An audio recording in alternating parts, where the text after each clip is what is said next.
How's it going, everyone? Sethphir here, and welcome back to another Tower of Fantasy video. Today is going to be my 100% exploration guide for Grayspace. I'm going to tell you everything you need to know, and I'm not going to waste much of your time, so let's go ahead and dive right into it.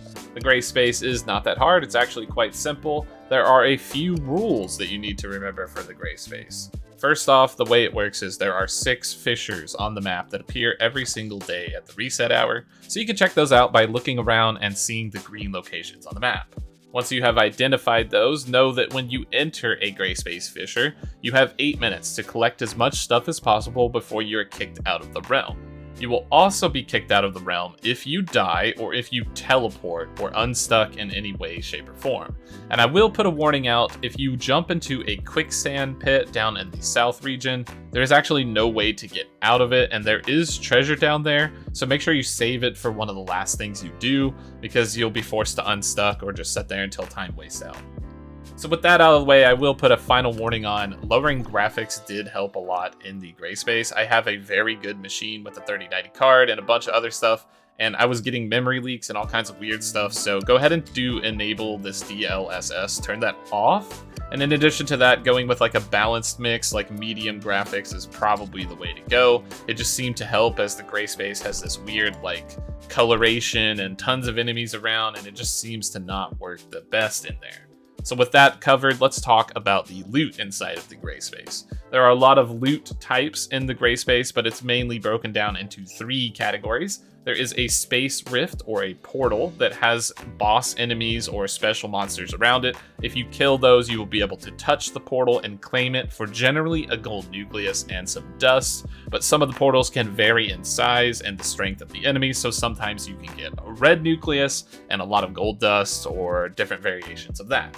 So once you have space rifts or portals covered, then we have the gold crystal dust that is hidden throughout the world. There will be little piles of it. It just looks like a golden orb. You run up to it and collect it. The same will be for the purple crystal dust. Looks the exact same, just purple in color. So those are the 3 main loot types, and now let's talk about the exploration. There are 3 areas just like in the original Vera map, so it's broken down into 3 categories, and if you click on any one of these areas, you can see the Grayspace version on your map. So there's different things like upgrade crystals for your suppressor, as well as old Vera coins, and even gold dust. So this is going to be based off the amount of crystal dust that you collect and the space rifts that you close within the Grayspace for a given region.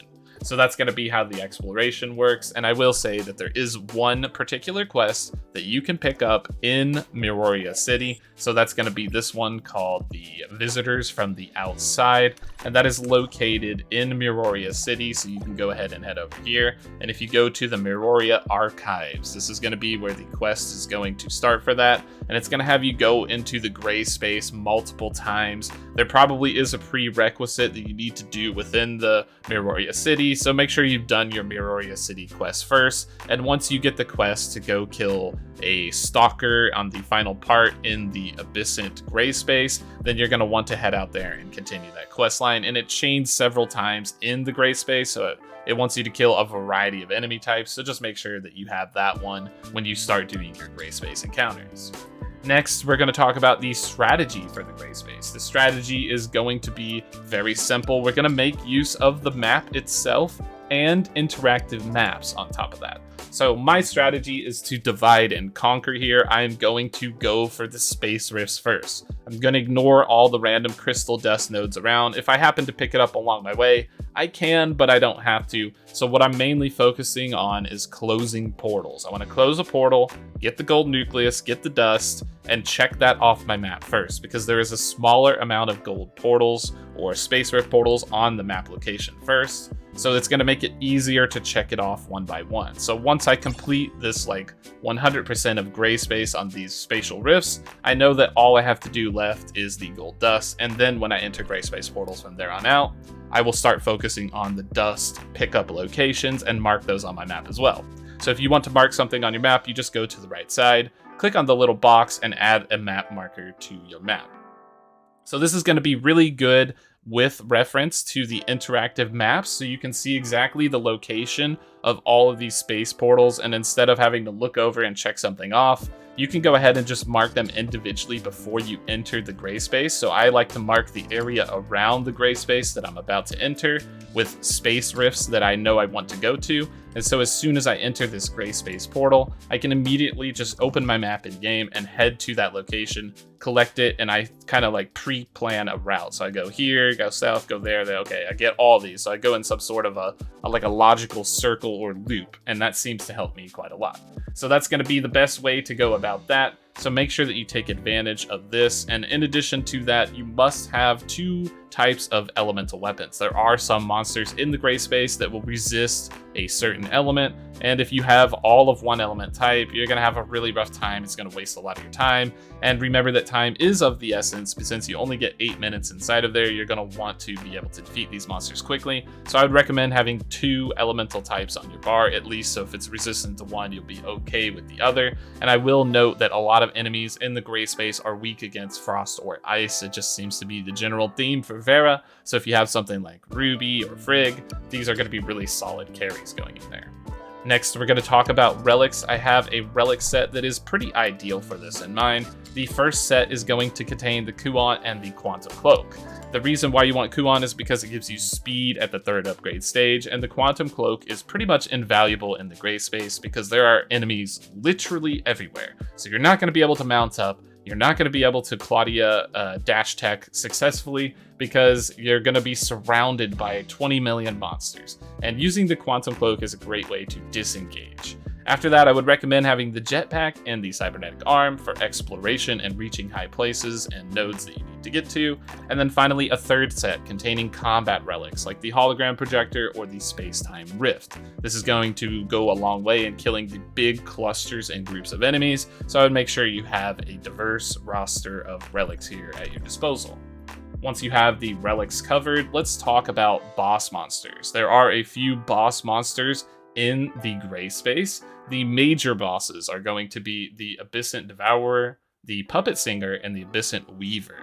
So they are located on the map. The Weaver is up here at the top, which is going to be near Magma's lair. The Puppet Singer is where Rudolph is, and the Abyssal Devourer, or the Whale, is all the way in the south part of the map, sort of on this marker that I have here, and it's pinned up in a, I guess around a quicksand pit.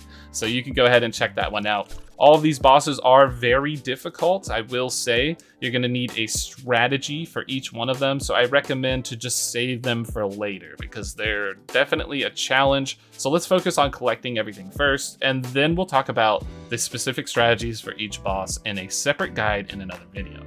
And then we also have a few minor boss enemies. This one in particular is super nasty. This is the Abyssant Stalker, and his mechanic is if you dodge near him, you're dead. That's it. It's over. He's going to create this like gray space, sort of like the Fantasia effect when you dodge, and it's going to perma-stun lock you. So do not dodge near the Stalker. Do not dodge near the Stalker. He is also a requirement for the quest, so you're probably going to be hunting him down at some point if you don't run into him, so just keep that in mind. There are also several mini Weavers around the map. They can be a little bit challenging, but they're not too hard overall. Now that we have bosses covered, let's talk about our last topic, which is going to be the Grayspace Scriptures. You probably have these and you're wondering what the heck they are. Well, this is going to be an item in your inventory. All it will allow you to do is enter the Grayspace from a given portal around you. So you're going to use this. You'll be able to target a Grayspace portal and go into that. So I would save this towards later on when you have a small amount of exploration left in a certain area and you really need to get to that area, because depending on the RNG of the 6 daily portals to take you in the right spot may not be the best strat. So you're going to go ahead and want to save these till you're on your last couple percent, and then you can execute whatever it is you want to get done specifically in the Grayspace. So that's pretty much going to be it. The Grayspace is not that hard. It's not a super scary place. There are some tough enemies in there, but when you break it down to its fundamentals, it essentially boils down to enter Grayspace, collect things and explore, get out of Grayspace. So just think of it as an extra Vera map exploration to have, and hopefully you have some good luck and information heading in there that will help you out. I'll put a link to all of the information resources down below in the description, so that will be to the interactive map that I use for the Grayspace and also anything else relevant. So thanks for watching this video, I truly appreciate it. Make sure to like, subscribe, and hit the bell if any of this information was helpful for you, and we will see you in the next video.